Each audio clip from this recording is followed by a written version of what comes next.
Between September 1939 and February 1940, there were 120 tribunals in the UK in order to determine what should happen to so-called enemy aliens. That is to say, people living in the UK who were citizens of Germany and Austria.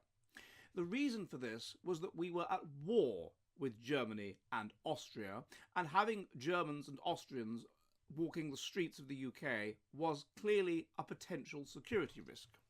It is perfectly true that not every German or Austrian in the UK in this period was inherently a danger or was pro-Nazi, pro the German government, but nevertheless there was the potential for trouble. There was the potential that they might act against British interests, and therefore many of them, even if they weren't Nazi supporters, were interned just to be on the safe side. In essence, the policy was collar the lot.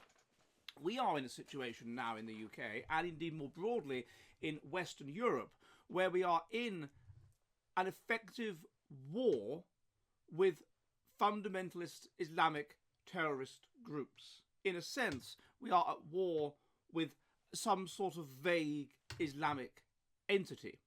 And because we do not practice this unfair policy of internment, the result will be, as I will show, and also for evolutionary reasons, continuous terrorist killings on the streets of Western countries, as we have recently seen in Germany. But before I explain that, it would really, really help me if you subscribe. But many of my viewers don't subscribe. Could you subscribe here? And could you subscribe on my Substack, where if you like what I do, you can support me for as little as the cost of a pint of beer a month, and where there's in-person interviews and all kinds of fascinating stuff. Now, back to the video. So, what have we seen?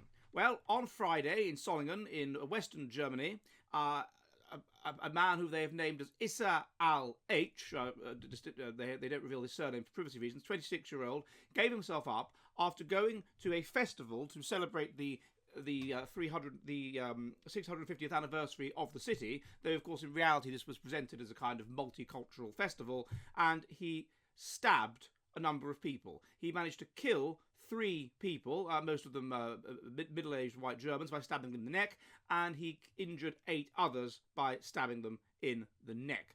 This person had come to Germany as a Syrian refugee in that policy in 2015 when Angela Merkel just let in vast numbers of people without checking who they were. And he was a supporter of ISIS. He was a supporter of Islamic State. This is, of course, a very predictable thing. Why, you must ask yourself, why wouldn't this happen? It is so unbelievably predictable, and we see it in a context in which there was recently a stabbing in the UK, the details of with which 3 little girls were killed, and in which we don't know the full details of the background of the offender, and there was a stabbing in Ireland a while ago, as well, in Dublin, again by a person of Muslim extraction, and various others. Now, you would expect this from an evolutionary perspective to happen again and again and again when we are in a low-level war. Why? Well, because if you come to a country from the Islamic world, you will feel excluded, and you will feel that you are not part of the society, and feeling excluded has been known to elevate religiousness. By virtue of being foreign and by being among lots of people who are not genetically similar to you, you will feel stressed because it is an evolutionary mismatch. And stress, particularly mortality salience, but also stress in general, has been shown to elevate religiousness.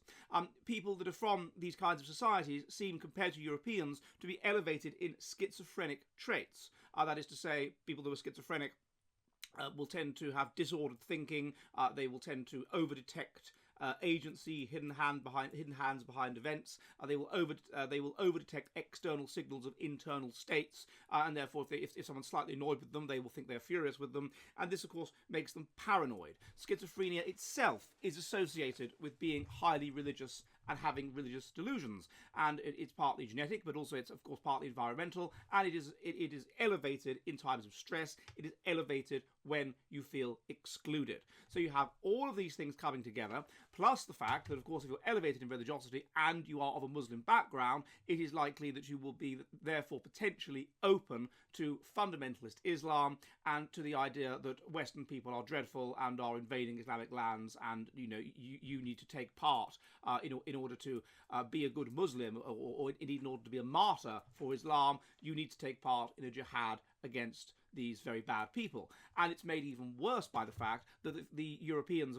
among whom you dwell are self-hating, and their elites are telling you that they, the Europeans, are very bad people, and you are held back by them, and they have hurt your people in the past, and they are just dreadful people. So this will, of course, elevate your paranoia and your idea that they are wicked people who need to be punished or who need to be fought against, and that you, as a kind of lone wolf, are the person who can do that. And so that is the situation we have created by allowing large numbers of people of a different society into our own societies, and particularly if they are from the Muslim world, where the Muslim world is on the move and is expanding and has this kind of expansionist jihadist ideology. And so I'm afraid that what we can expect is just more and more and more of these kinds of events. It will keep going. We are in effectively a low-level civil war for as long as these people are at liberty. We have seen there was a case recently in the UK of a soldier who was stabbed, again by a person who was non-British and was Muslim and motivated by Islam. And the fact that we are then siding with the State of Israel in their war in Gaza makes this all the more pronounced. Low-level civil war, people that support the other side at liberty, those people being elevated in religiosity and being elevated in schizophrenic traits. You will see again and again and again them just stabbing other people, being sent perhaps slightly mad by the evolutionary mismatch in which they find themselves and becoming paranoid. This will not stop. It's just going to keep going.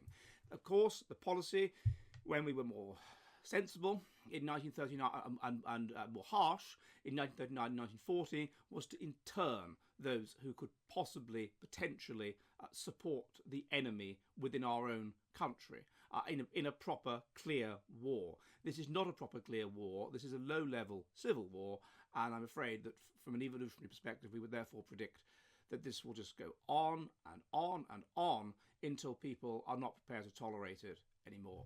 Are you ready for the future of the West?